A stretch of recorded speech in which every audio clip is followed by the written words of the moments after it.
Every athlete has a moment where they enter the arena and the arena humbles them. Right? This can happen once, this can happen twice, this can happen multiple times. For me, one of the most recent and most defining moments in the last couple of years was Vegas. How you feeling? Not too bad. I fucked up and I ran an extra lap. I thought you did. Yeah. That was right in the beginning, hey? Yeah.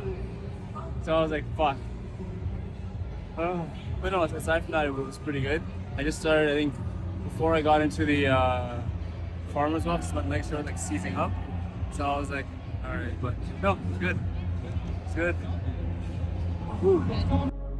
HYROX is one of the world's most challenging fitness races. It's not just running. It's running paired with strength. You have 8 kilometers of running split with 8 grueling stations. Sled pulls, ski ergs, sled pushes, lunges, burpees, wall balls. It's a test of strength, speed, endurance, and mental fortitude. HYROX as a competition in and of itself is designed to break you, yes, but it's also designed to build you. When I first stepped foot in Vegas, I was coming in with this amazing and overwhelming sense of euphoria. I was ecstatic, excited, as well as I had a resume of massive achievements, success, and grit that I thought would be enough to allow me to climb my way to success. The reality of it was all of these emotions that I was feeling, all of these sensations and the mindset that I was in wasn't enough and wasn't placed in the right direction. As a result of it, my poor preparation resulted in my poor performance. I remember crossing the finish line, right? I had been running for a fair bit. Stations were just destroying me. My body was in disarray. My finishing time, 1 hour, 27 minutes. Now, for some people, that's a respectable time, yes. But for me, I knew that that wasn't my limit. Finishing that race, I almost felt this sense of, how do you describe it? This feeling of almost disappointment in knowing that I could have done so much better, but what I showcased on that day was nowhere near my full potential. It was another reminder that when it comes to entering the arena, when it comes to competition, it doesn't matter what it is that you've been doing, what successes you've had in the past. On that day, the arena is designed to reveal everything. All the work you've put in, all the work you haven't put in. And what showcases on that day is the truest form and version of yourself. Nothing more, nothing less. And so finishing that competition, it was hard, right? Knowing deep down that I was capable of a lot more, but I had not showcased that greatly, it was difficult to digest, but at the same time, it was something that needed to happen. Because at that point, the person that was going into that competition was not the same version of myself that I knew I was and that I knew had brought me all the way up until these great successes. When I take a look back at the race, I see it a lot clearer now. Obviously, you know, they say hindsight is 20/20. And so when I take a look at everything that led up to the performance in Vegas, it's pretty clear to me why I didn't perform as well as I could have. Coming into the Vegas race, I had been given the opportunity to travel all across Canada. An opportunity that, you know, was a once in a lifetime moment for some people. I had gotten the chance to compete with a lot of amazing Canadians, develop a lot of amazing connections, and had overcome a lot of fears and obstacles and had performed exceptionally well. Returning from that, I had also then begun to increase in my, endeavors, as well as add more successes to my resume. And so the state that I was in there was a state of, like I said, euphoria. I was ecstatic. There was this almost sense of pride and a little bit of ego, if you want to add that in there, that made me feel almost invincible, that I could touch anything, that I could do anything, and I could succeed. And it was that success and all of those successes combined that almost put me in this state of complacency. The fire that was burning inside of me that had gotten me up until this point where I was having these successes almost became satiated, and the success kind of quelled that fire that was burning inside of me. And so as I moved to race in Vegas, this was a new avenue. This was a new arena that I hadn't ever tried before. And so I was taking the confidence and the ego of how well I'd done in this avenue here and carrying it over to this new arena, assuming that who I was in that point was enough to compete and place in that top echelon. And as everything came to fruition, the universe truly showed me and put a mirror to my face and said that, no, you're not ready. It was another reminder to me that, yes, we work hard in all of these moments to build successes, to try and get towards wherever we were getting.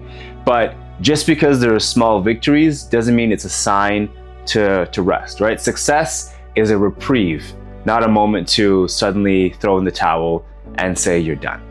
And so once we finished that race and we got the result that we got, I knew that going back, there was a lot of work that needed to be done. So once we returned from racing, obviously emotions are, pretty low right now. We haven't really done, the best, right? We came in there, we showed up, right? But what we put forward wasn't a true representation of who we were.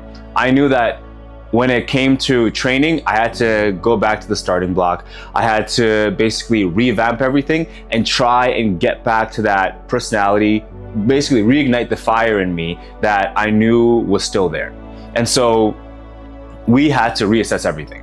When it came to training, I had to kind of take a look at my performance and break down all the areas of deficiency, as well as all the areas that needed work both physically and mentally. And so we needed obviously to improve our speed, our running ability, our strength, our endurance, as well as some aspects of our mental fortitude. The big thing is when you're competing in this large avenue, right? When you're entering your first HYROX competition, it is overwhelming.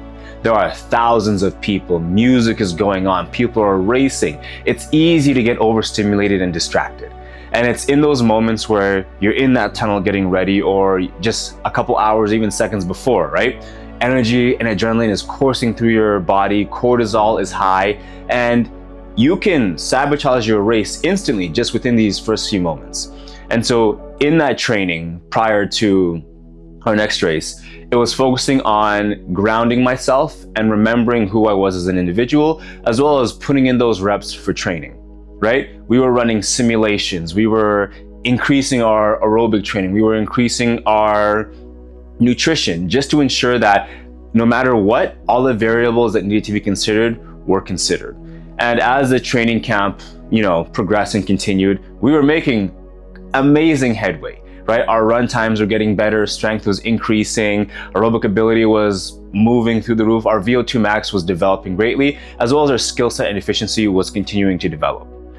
One of the other things that I think made a big difference in the training was surrounding myself with other individuals who were also in the pursuit of the same goal that I was. There's this phrase that I think a lot of people tend to say is that whether you're racing, competing, or whatever endeavor you're doing, surround yourself with people who are better than you, right? And initially, we look at that and say, why? You can train on your own. And for the longest time, I trained on my own. But the thing about training in isolation or training by yourself is that, yes, it can be great to instill that focus and kind of develop that framework, but after a while, some level of complacency starts to sneak in, because the only barometer you have, or the only vision you have of where you can go, is your own mentality and your own ideology. And the thing about ideas is that they're intangible. We can't see them, so it's easy for us to reconstruct them, to give headway, and to negotiate with ourselves. When things get hard, we can say, hey, you know what? I said this initially, but now I'm going to pull back. And so what I did was I joined this HYROX group with individuals who were far more experienced than I was, far better in terms of fitness and far better in terms of composure.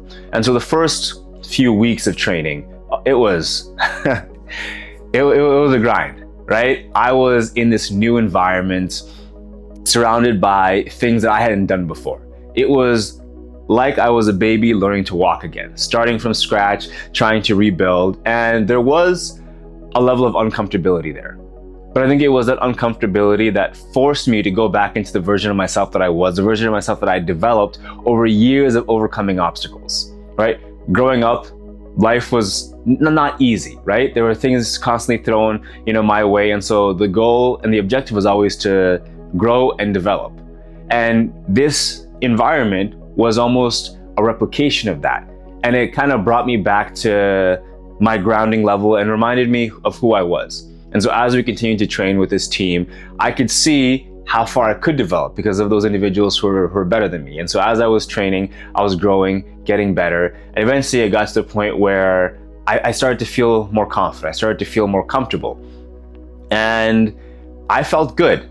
But the objective again was still to remember that, yes, even though I was gaining successes in this avenue, that I couldn't repeat the same mistakes that led to, my poor performance in Vegas. And so the goal here was, again, proper preparation so that when it came time to perform, it was great. And so as we get ready for Toronto HYROX here on October 4th, the goal is clear, right? Our objective is to perform, to come out there and showcase to ourselves just how good we are. I think a lot of the times when we are training, right? Or when we go through a moment where we experience some sort of, dissonance between who we think we are and who we are in that moment, it's easy to go on this voyage of almost revenge and redemption, right? We want to showcase to the world that, what, I am this good. So that moment that happened previously, that was just a blip. And for me, that's not the reason why I'm going into this Toronto race as hard as I am. The goal is to prove to myself how capable I am and to test myself, right? As an athlete, as an individual who competes, the objective is always competing against myself. Obviously, I'm entering a race where there's going to be other individuals, but these other individuals are external stimulus that are going to lead me to the true realization of who I am. The arena that we're going to be entering on October 4th is designed to reveal everything. Right now, as we train, it's almost as if we're building something in the dark, right? We're putting pieces together. We have an idea of what it is that we're putting together, but it isn't until we enter the arena where that spotlight is shone on us, right? And when that light is there, that's when you can see everything. Everything is exposed. And so on that day, we're going to see if what is exposed is what we've built, or if there's other facets of our training that we need to work on. And if that is the case, then we accept that because that is competition.